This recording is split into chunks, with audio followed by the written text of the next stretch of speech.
Okay, welcome to AD 2010, 10 years ago. No, not 10 years ago. Um,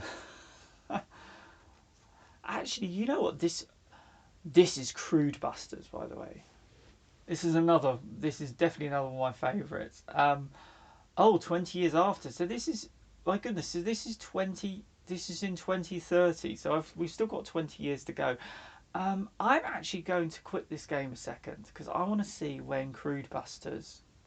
I want to see when Crude Busters was actually made. They usually have the date on here, but it doesn't. So let's go back. So 1990. You can see my lovely Linux Mint um, desktop here. Here we go. So 1990 is 2 years after Altered Beast, which I just did a video on. And as you can see from the demo screen, we're much more interested in the story. This is what I meant in Altered Beast about Altered Beast's demo screen, actually, and the whole arcade design concept was as kind of in a transition phase where the demo screens would usually just be just the action. So you'd see a screen of aliens being shot down and things. But now games are becoming much more about the story and the narrative. I'll let you read this. I'm not going to narrate all the way through this. I'm going to make a few points about the story, but yeah, I mean, we're in 1990, so we're at the tail end of the 80s action movie thing. But of course, the games of this era are all going to be influenced by the cinema that was around at the time, and the comic books and the cartoons. These were kind of, it was in really, I think, almost a bit of screen tearing there. I think that, oh look, it's got nice little instructions for the buttons on there. Again, you start seeing all these little sophisticated ideas starting to come through. Um, yeah, at this time I'm sure you could get away with a lot more with video games. So you got these games that presented themselves like a Saturday morning cartoon, because of course these were aimed at kids largely. I mean, there was a lot. You'd still have the arcade machines in the pubs and things, but the actual video game arcades are very much a young person's game as well. No pun intended. But you could do a lot more. So there's definitely a lot of comic book influences in here, but they also aspire, like Altered Beast aspired to some of the video nasties of the time. Well, Splatterhouse certainly did, definitely Splatterhouse. Um, Altered Beast appealed to the kids who weren't quite old enough to watch werewolf movies and monster movies, and the games like Crude Busters here, they aspire to all the 18 rated action movies. So you got the Running Man and this one, I'd say Escape from New York, because as you've seen from there, it is New York City setting. And depending on how old you are, I mean, I was born in the 70s and I grew up through the 80s, so a huge amount of my cultural background is influenced by what was going on in the 1980s. And New York was kind of really, it was an amazing place. I mean, New York still is an amazing place, but it was a very different place back then to as it's now. These days, I mean, they're still repeating Friends on Netflix, but it was not a cuddly city back then. You go back to the cinema. I mean, you got the cinema of the late 70s, early 80s, and before. Watch movies like The Warriors and Escape from New York, and in this time, you've got, I mean, you've got love letters to New York, like the first Ghostbusters movie, another classic 80s movie.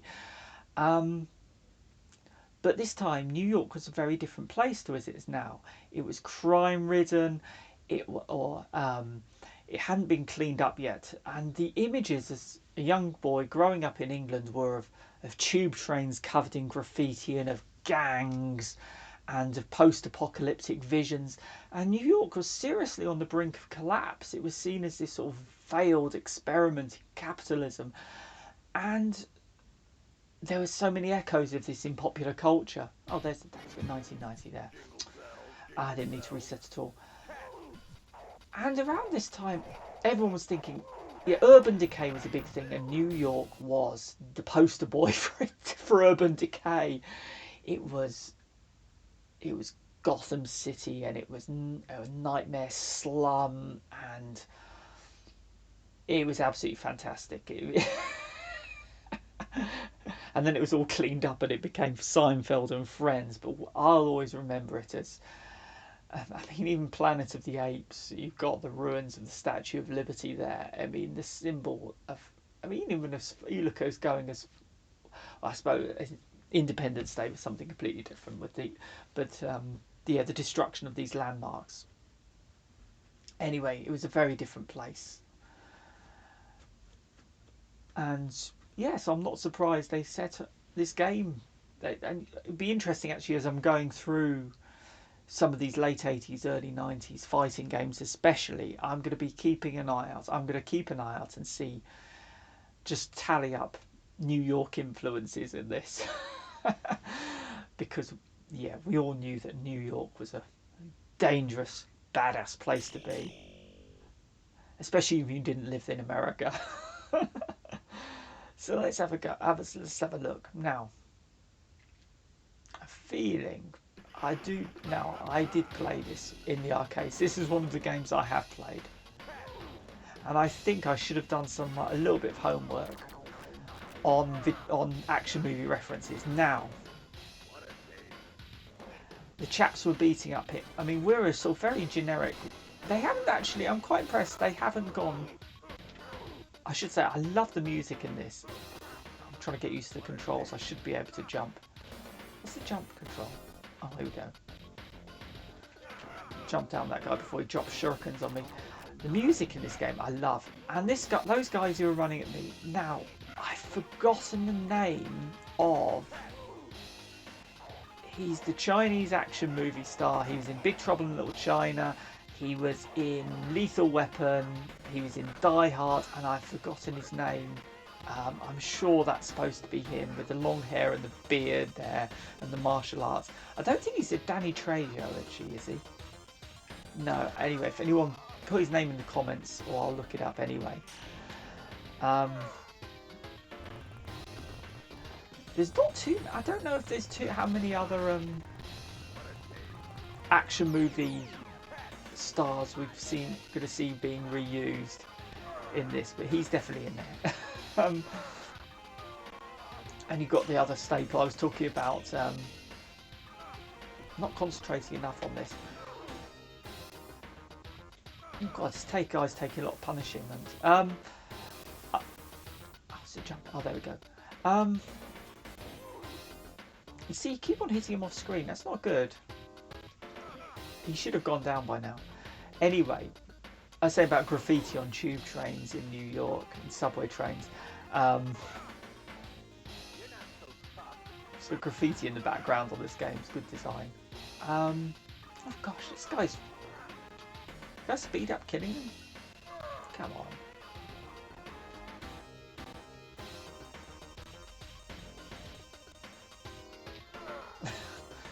So one of the things I do love about this game, you can literally pick up almost anything and anyone here.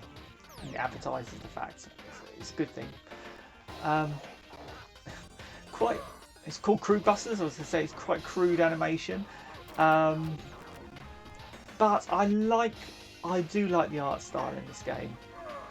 It's really, for some reason, it's a really memorable game for me. I remember playing this one first.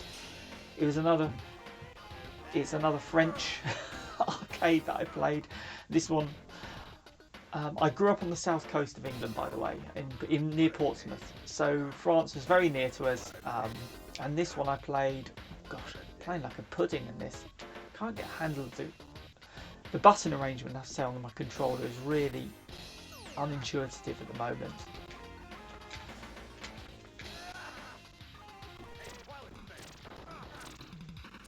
Oh, here we go. So here we go, classic sort of beat 'em up boss. Anyway, so I end up anyway.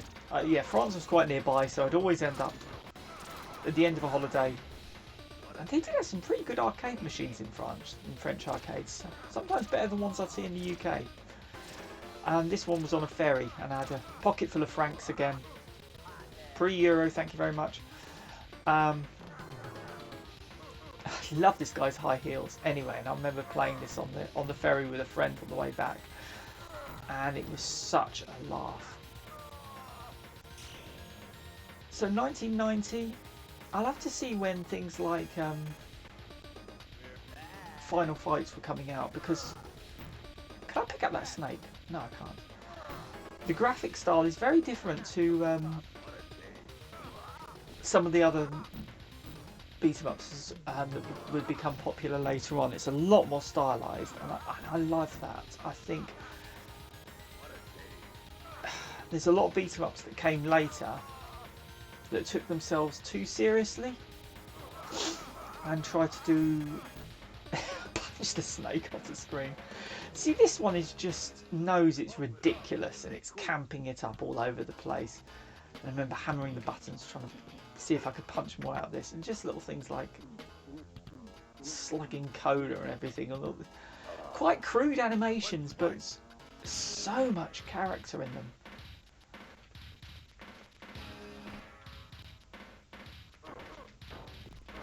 You see, they keep the upper part of the body completely motionless while the other parts of it kick or punch. Quite primitive animation. Oh, someone can pick me up. Look at this guy. He's so camping what he's wearing. I must say, this isn't the first time I've played this. I've played this a couple of times. I haven't played it exhaustively, so I haven't quite got the hang of it. I've got all the patterns of where people are coming from, but I think most of this is just sort of fun button mashing. It's definitely primitive. I do prefer. I must say, I'm a fan more of. Oh hell! Actually, quit out of it. Oh no! That's what I get for trying to put more coins in a hurry and pressing the wrong buttons together. Oh, let's start from the beginning again. Anyway, sorry. Anyway, I must say, I'm going to wind this one up anyway, because I've been going. I didn't want to make this as long because I haven't got the Altered Beast one, because I haven't got quite as much to say. But yeah, I love the art style, and also I kind of prefer the 2D beat 'em ups to the 2.5D ones. I kind of like the platform. I do love the platform sort of aesthetic of it. Although this one doesn't do any favours in some ways, just might make it quite difficult to jump between them. But it's got that lovely climbing animation there. But also, if you look at it, there's so much. I find there's so much dead space in the 2.5D ones sometimes, where it's just sort of a third of the screen or more is taken up just by the ground. Whereas this one, you've got all this gorgeous background detail that's an awful lot of fun. I'm going to wind this up in a minute. I've said quite a bit about this. Do I think this one's worth playing? Yes. Once you get the hang of, maybe remap the buttons so they're in the right place. Like I think jumps in the wrong place. It shouldn't be on the leftmost button. But otherwise, I think this one's Crude Busters. It's also called Two Crude. There's several different builds of it. I'm playing this, and before I got this on the MAME emulator, I'd only ever played this once, but it really stuck in my mind. Maybe because it was on the arcade, it was just a fun time playing it with a friend, and that can really help your enjoyment and memories of game. But actually, I think it was just that this is so much fun to play. It's daft, the music's pretty cool, the enemies have got all this character to them. It is the cartoony vibe without it take itself too seriously. You've got the variety of backgrounds. Yeah, it's just an awful lot of fun. and I think let's compare it to. We'll start moving on to, because I think, yeah, I think after this the trend definitely goes to 2.5D, and we'll have a look at some of those. And because I think the genre, when it moves from the platform to the 2.5D, it loses as much as it gains in some ways. Um, but we'll have a look.